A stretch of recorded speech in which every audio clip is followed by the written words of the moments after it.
এগুলো যদি সত্যি ওনার কনভারসেশন হয়ে ওঠে, এগুলি আপনার দেশকে অস্থিতিশীল করা, তারপর হচ্ছে ষড়যন্ত্র করা, মানুষকে প্ররোচিত করা, মানুষকে উত্তেজিত করা এবং বিভ্রান্ত করার উদ্দেশ্যে করা হয়।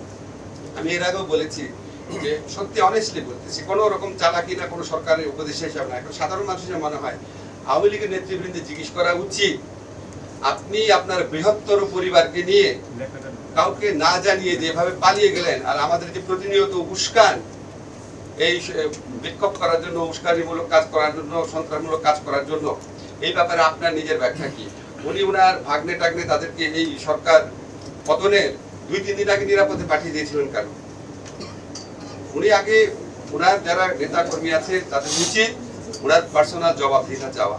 আজকে আওয়ামী লীগের নেতা কর্মীদের মধ্যে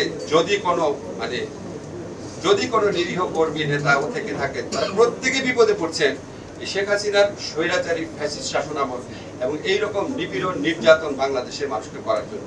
তাদের উচিত শেখ হাসিনার সাথে টেলিফোন কনভারসেশন হলে একজন যেন প্রশ্ন করে যে আপনি আমাদের কাউকে না জানায় এভাবে পালিয়ে গেলেন কেন আমাদের বিপদের মধ্যে।